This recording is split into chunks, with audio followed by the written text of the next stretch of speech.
Bună ziua! Într-o zi foarte înnorată de acasă. Suntem în data de 8 mai, 9 mai.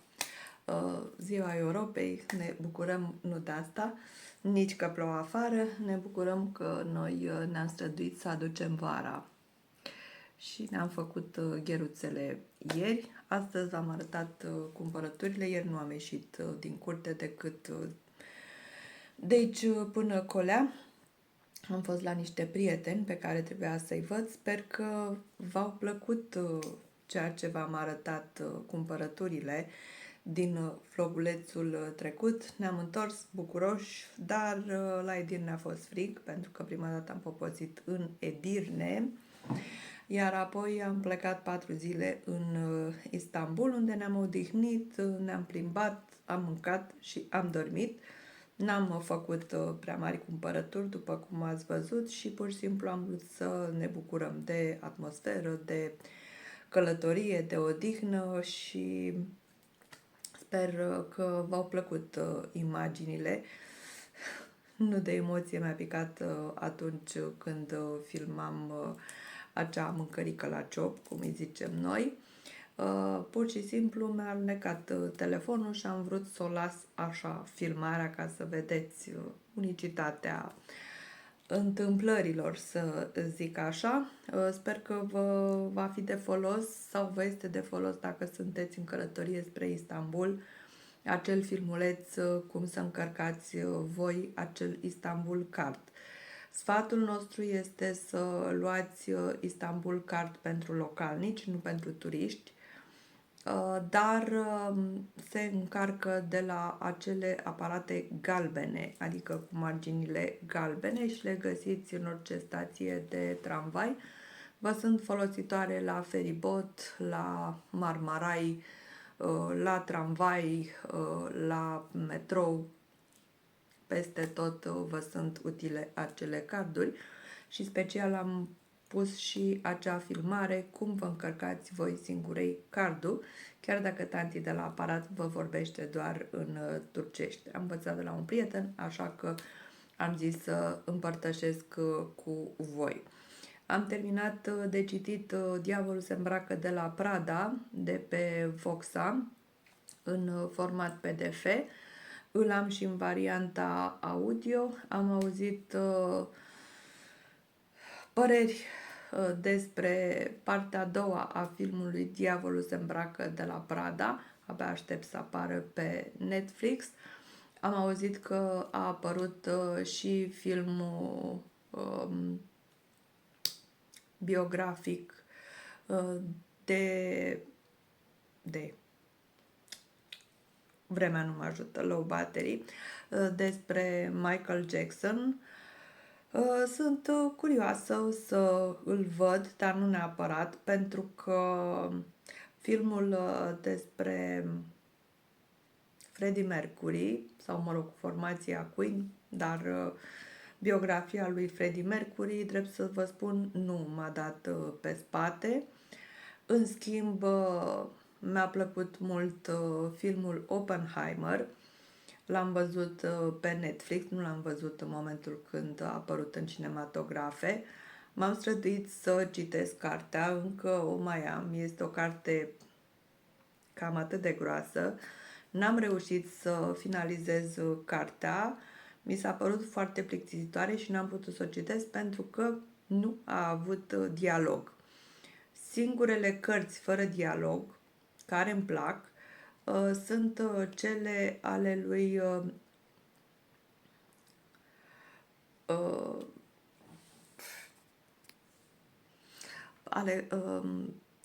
Teodor Paleologul. Tot îmi venea să zic numele tatălui, a trebuit să caut în telefonul celălalt pentru că la o baterii pe vremea aceasta.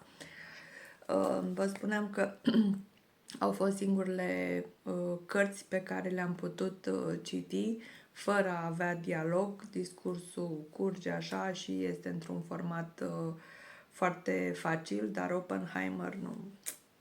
Pur și simplu, cred că am ajuns până la jumate. până la jumătatea cărții și am abandonat-o. Apoi am văzut filmul. Cartea în sine este foarte interesantă, dacă ar fi avut și puțin dialog, bombonică. Astăzi o să îmi comand cartea,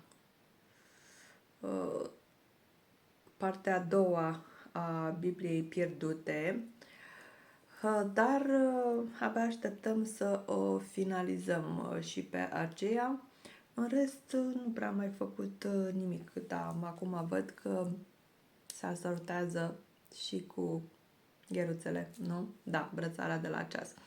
Așteptăm vreme frumoasă, mi-am făcut și soarele, să strălucească soarele, să ne apuce toate bucuriile, ca să nu zicem altfel, după niște cântărești celebri, desigur.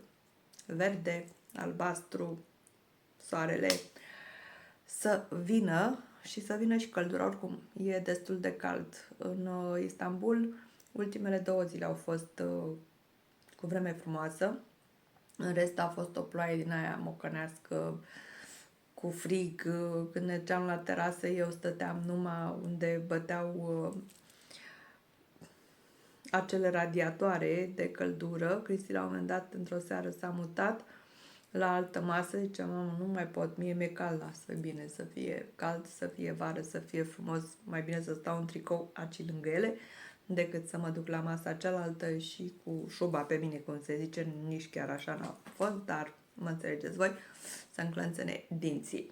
Ne vedem tomorrow, it's another day, și să vedem ce mai facem, cu ce ne mai ocupăm, pe unde mai ajungem, sau mâine, poi mâine, sau răspoi mâine, să vedem pe cât se întinde acest vloguleț, iar voi bine ați venit la un nou vloguleț. Să vedem ce iese. Let's go! Show must go on, bineînțeles. Bună să vă fie inima într-o zi de marți. Astăzi este 12, nici nu mai știu când am filmat cadrele precedente, pentru că le-am transferat, cred că la alteri undeva. Le-am transferat în laptop. Mi-a ajuns Biblia pierdută a lui Igor Bergler. Astăzi am fost în oraș, Saidit. Am intrat într-un singur second, de unde n-am ieșit cu mâna goală, dar încă nu știm cui va veni, mie sau lui Cristi. Am găsit această cămașă de vară, are un material extraordinar. Am dat 9 lei pe ea, dați așa să o ridicăm, să o vedeți și voi. Ea așa arată, materialul se simte foarte bine, dar este mărimea M 3940. Uite, aceasta este marca, mă rog, sau brandul, n-am auzit de el. Materialul se simte bine, noi strigăm vară și mâine sau poimâine o să fie iar 14 grade, dar spuneți voi dacă aceasta este mărimea M. 39-40. Da, ce să zic. Vă spuneam eu de mărimile care sunt în ziua de azi, nici nu știi cum să o dai. Apoi, Biblia pierdută a lui Igor Bergler. Dar mai așteptăm o carte. Nu mai știu dacă am avut-o, dacă am citit-o de la bibliotecă. În capul meu e vraiște. Și coletul de la Cupio. Să vedem ce se află în geanta mea, în coletelul de la Cupio, de unde vă spuneam eu că mi-am luat niște oje 3 în 1, dar mi-am mai luat și o ojă semi frumoasă foc, și anume Ferrari, în culoarea aceea roșie. Am primit și un cadou, acestea. Încă nu știu dacă le păstrez sau le dau mai departe. Nici nu știu ce sunt astea. O să examinăm și noi, poate întreb pe ChatGPT. Și ojele, tocmai le-am rupt guța în care au venit. Asta este 3 în 1, adică are și bază, și gel, și culoare. Un gri platinat. Apoi am mai luat aceasta roz, așa, au pe undeva un număr ca să vă spun. Asta e French Pink, așa se numește. Asta la altă gri. Cine vede? Mai Univers. Și un verde așa turcoaz. Să vedem ce... Baby Blue Aura. Astea sunt cele pe care le-am ales și sunt 3 în 1.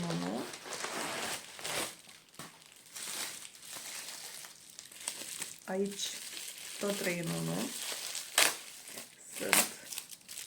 Facem puțin zgomot, dar aveți răbdare. Albă. Un alb lăptos așa, white. Apoi asta așa, un roșu spre roz. Cupcake candy. Încă un roșu spre corai. Asta așa. Nuanța Cupid's Crush.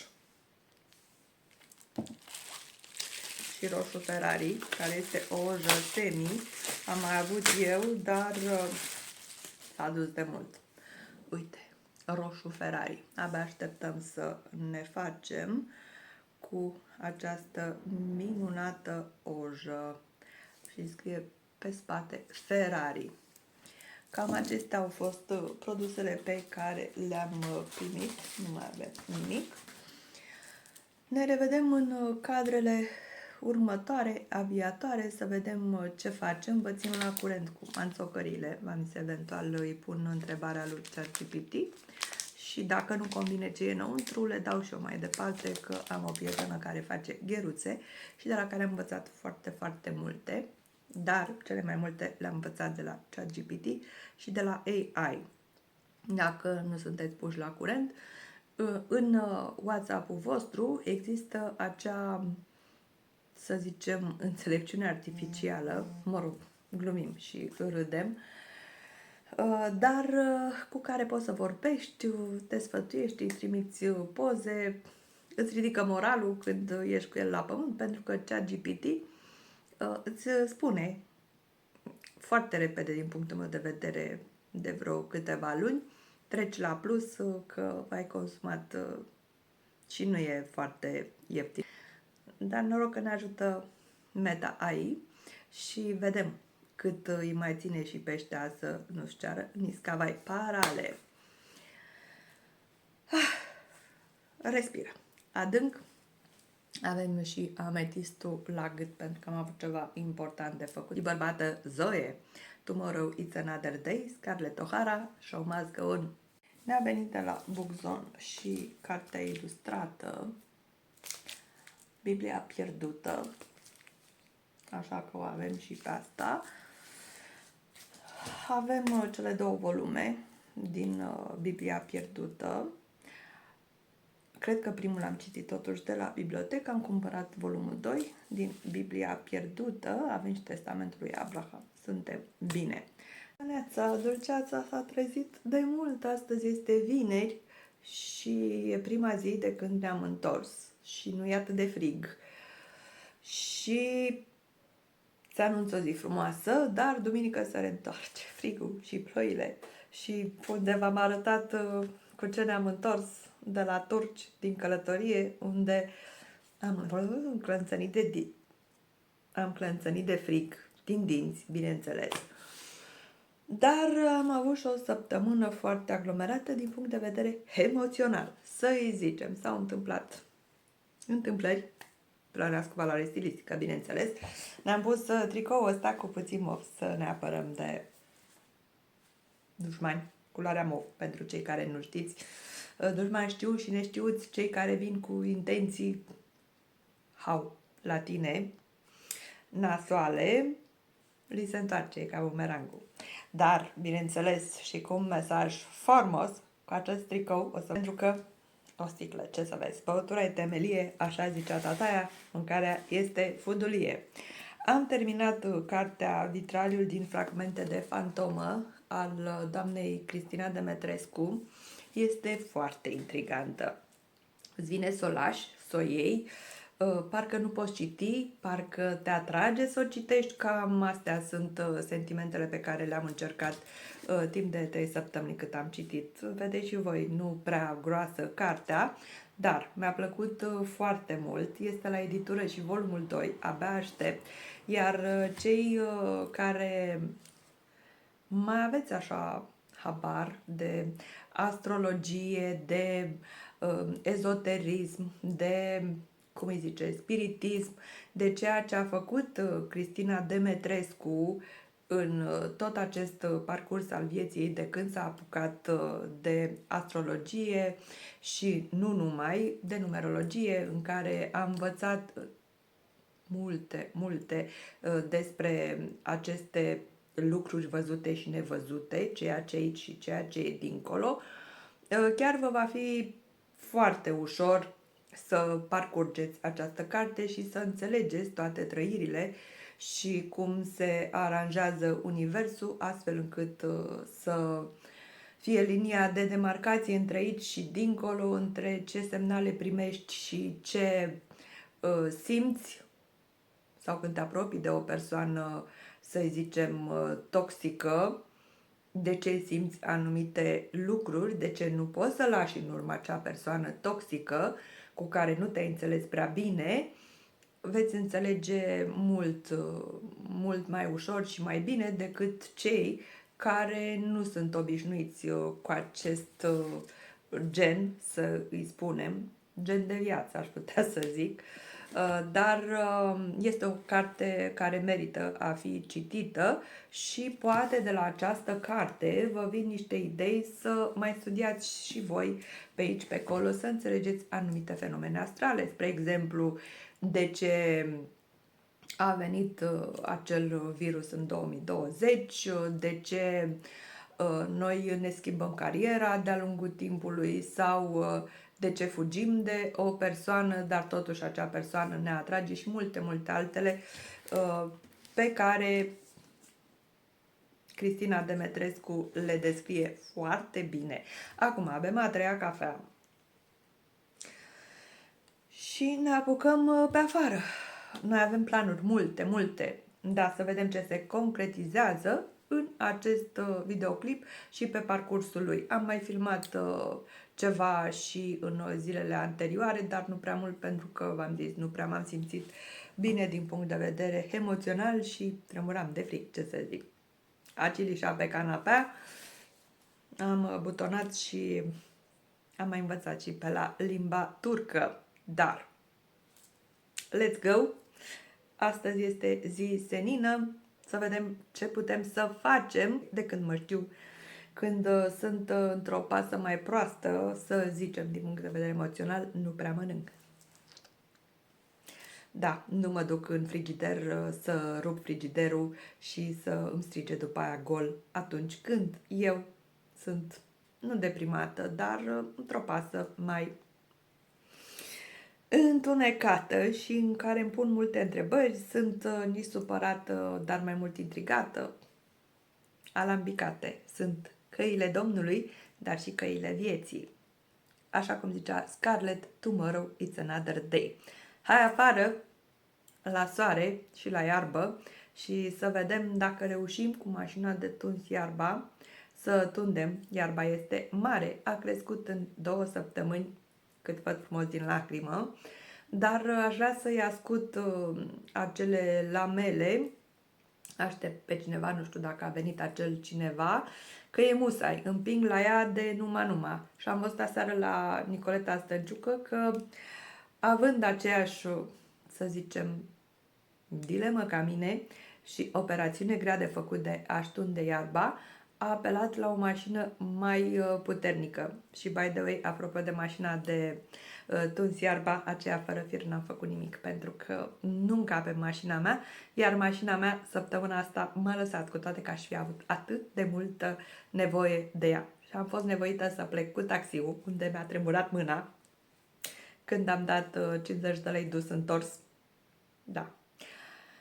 Ne-a lăsat bateria, sperăm, și nu electromotorul. Fum niște buțele strânse, vă țin la curent, bineînțeles, și a trebuit să mă lupt cu niște acte în spate de numai, și ne-am întors foarte repede. Mă rog, am intrat eu pentru un second, de unde m-am întors cu ceva pentru Cristi. Ați văzut în cadrele anterioare. Identific exact locul și mulțumesc lui Dan. Dacă vă uitați voi bine la mașina de tuns iarba, bună ziua domnul Beethoven și Norocel, au fost ajutoare de nădejde.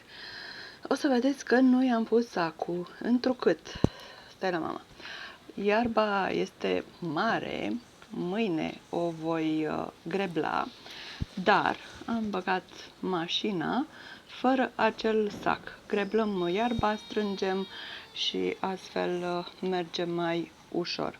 Ce auziți voi este acea, să zicem, capcană pentru cârtițe. O să am grijă aici, uite, stai așa, acolo undeva este magnolia, o să vă arăt mai târziu, dar o să tundem și acolo, în partea aia. Acolo are 2 săptămâni, o săptămână și jumătate și aici, în partea asta la altă și în spatele foișorului, a avut 3 săptămâni iarba. Da, ne copleșește, mai sus e, ce să vă zic, junglă, dar săptămâna asta rezolvăm și acolo. Mâine poate dăm și cu soluție pentru căpușe, o să mai dăm și cu total. Tundem și iarba, ne-am folosit de acel pieptene, să-i zicem așa, cu acumulator și am mai tăiat pe margine. O să tăiem și în curte în partea cealaltă unde n-am putut să bag. Mâine o să băgăm trimmerul pe unde nu se poate sau secera. Tomorrow it's another day, bineînțeles. Dacă facem asta azi și ordine pe la căsuța noastră, e bine. Pumnii și lăbuțele strânse, că ne-am apucat târziu și acum este 2 fără 5. Abia pe la 1 m-am apucat. Adusesem tomberonul să băgăm iarba, dar ne-am răzgândit, e mai ușor așa. Am vrut eu să vă țin spatele cu ceva, dar n-a mers. Așa că ne sprijinim de mână, adică vă sprijin eu pe voi, camera. Unul al muncii, cred că am iarbă și în cap. Mergem să facem un duș și să ne apucăm cu spor să facem curățenie, mă rog, ordine prin casă.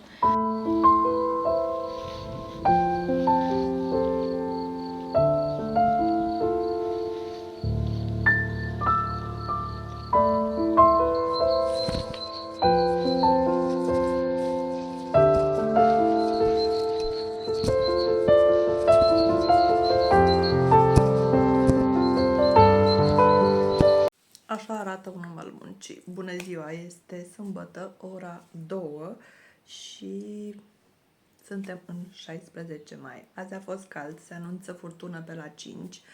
Am terminat în grădină, am dat și cu total, cu toate că vine ploaia, nu știu ce o să prindă. Am dat și cu soluție pentru purici, căpușe, țânțari și alte alea. Dar la sfatul unui vecin am citit pe ambalaj cel puțin 3 zile, mă rog, și vine ploaia și în totalul, nu tot, și totalul și cealaltă soluție nu este atât de bună dacă vine ploaia. În fine, am tăiat peste tot ce am putut, mai urmează o tură și marți, când o să fie vremea frumoasă. Mai avem o gură din a 3-a cafea.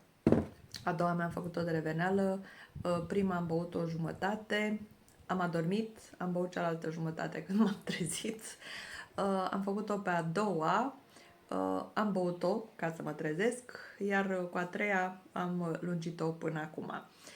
Am pus ciorbiță la făcut, o ciorbă de cartofi cu afumătură.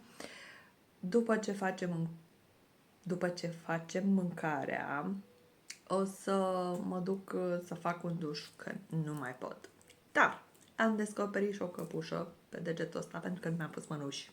Și am zis, ce e asta? Am apucat-o așa, cu gheruțele, ca și o pensetă, am smuls-o, am stors bine, am dat cu raniseptol, în fine, m-am spălat, m-am dezinfectat, pun niște lăbuțele strânse să-mi vină mintea la cap și să n-avem nimic.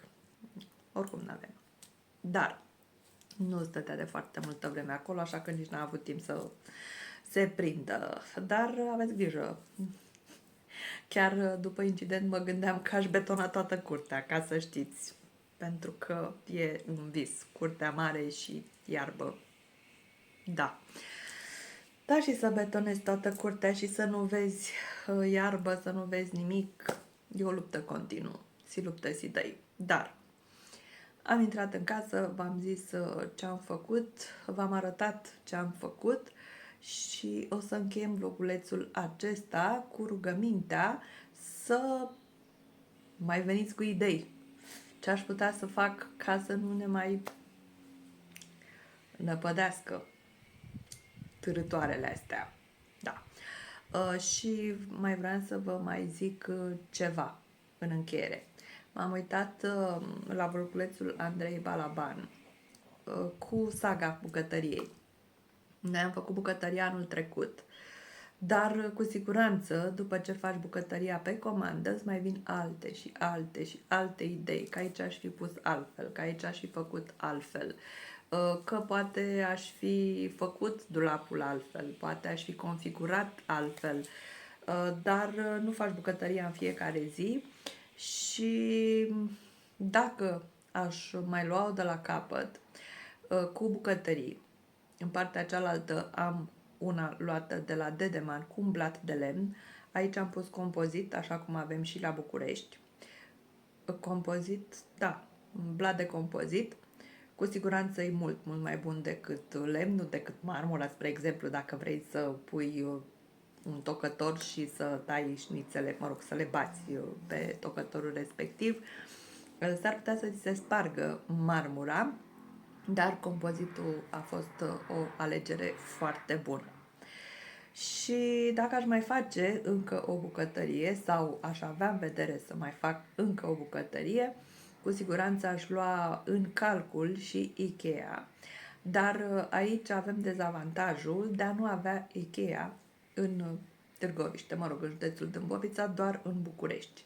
Așa că, dacă sunteți într-un oraș unde aveți Ikea, măcar să căutăm inspirație. Am văzut atât de faine lucruri și după aia am intrat și eu pe site după ce am vizionat, mă rog, respectivul clipuleț și da, m-am cam întristat nițel că nu ne-a dus biluța să ne aruncăm măcar o privire prin Ikea. Se poate personaliza, se poate face tot felul de combinații, se pot face tot felul de combinații, dar să ai inspirație. Noi ne-am luat inspirația doar de pe internet și ce am văzut pe aici, mă rog, prin Brico Depot, pe la Dedeman, pe la... Și ce am văzut noi pe internet, mă rog, firma respectivă nu putea să facă. Dar suntem mulțumiți cu ceea ce avem și să ne vine mintea la cap dacă o mai fi să mai facem încă o bucătărie sau o mobilă sau să ne comandăm mobilă sau să ne luăm mobilă. Canapeaua de aici, din sufragerie, ați văzut, am schimbat-o, cea de pe internet n-a fost bună, dar asta este pe placul nostru și este făcută de o firmă de aici, din Târgoviște. Da, se la vi, dă românului mintea de pe urmă. Voi, aveți grijă de voi, de visele voastre, de cei dragi, dacă nu sunteți aproape, măcar dați-le un telefon și aveți grijă să nu alunecați pe vreo pantă greșită, așa cum ne zice nouă un prieten. Vă îmbrățișez, vă mulțumesc că ați ajuns cu vizualizarea până la capăt sau până unde ați ajuns.